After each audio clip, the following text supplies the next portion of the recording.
এই চাঁদের মধ্যে প্রথমে নেমেছিল নীল আর্মস্ট্রং। কি নাম? মহাকাশে যাওয়ার আগে তার আগে কুকুর পাঠিয়েছিল একটা, নাম হচ্ছে কি? লাইকা।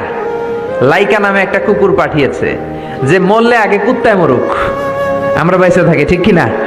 নাসার বিজ্ঞানীরা আগে কুকুর পাঠিয়েছে, পাঠানোর পরে দেখেন আসে বেঁচে থাকে না। কারণ আপনি মাধ্যাকর্ষণ শক্তির বাইরে গেলে ওখানে কোনো বাতাস নাই, ওখানে কোনো আওয়াজ নাই, ওখানে কোনো অক্সিজেন নাই, বাঁচার পরিবেশও নাই। চিল্লায় বলেন ঠিক কিনা? তারপর গেল ভ্যালেন্টিনা তেরেস্কোভা, প্রথম নভোচারী। এদের সাহসের এই ধারাবাহিকতায় 1969-এ অ্যাপোলো 11 নামে একটা স্পেস শাটল দিয়ে নাসার সেই স্টেশন থেকে নীল আর্মস্ট্রং, এডউইন অলড্রিন আর মাইকেল কলিন্স তিন বন্ধু মিলে একটা স্পেস শাটল দিয়ে চলে গেল চাঁদে। চাঁদে তারা নামলো, দীর্ঘ সফর, প্রচন্ড ক্ষুধা, খাওয়ার কিছু নাই, পকেটে ছিল চকলেট, চকলেট তারা খেলো। ইউনাইটেড স্টেটস অফ আমেরিকার পতাকা তারা সেখানে গেড়ে দিল।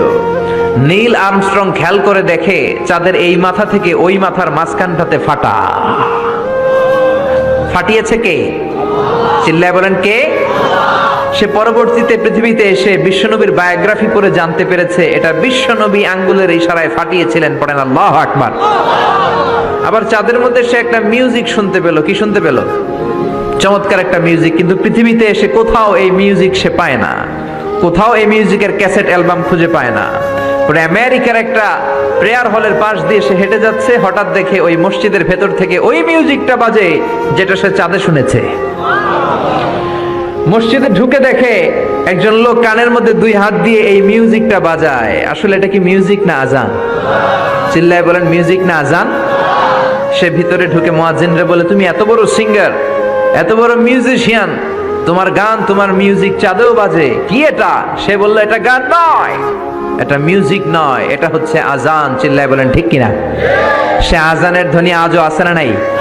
কিন্তু এক দলের আজানের ধ্বনি ভালো লাগে না, এরকমও আছে না নাই? কোরআন ভাল লাগে না, আছে না নাই?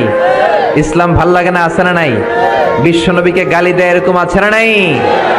বিশ্বনবী গোটা বিশ্বকে শিখিয়েছে সভ্যতা, সংস্কৃতি, সিভিলাইজেশন। এই মহান মানুষটিকে যারা গালি দেয় এরা মানুষ নয়, এরা পশু, এরা পিতৃ পরিচয়হীন জারদ সন্তান। চিল্লায় বলেন ঠিক কিনা?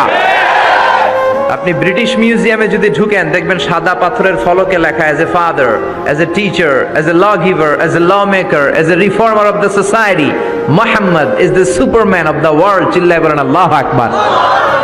স্বামী হিসেবে, পিতা হিসেবে, নেতা হিসেবে, সমাজ সংস্কারক হিসেবে মুহাম্মদ হচ্ছে এই পৃথিবীর একজন সুপারম্যান। এজন্য বিশ্বনবীকে যারা গালি দেয় এরা মানুষের কাতারে পড়তে পারে না। চিল্লায় বলেন ঠিক কিনা?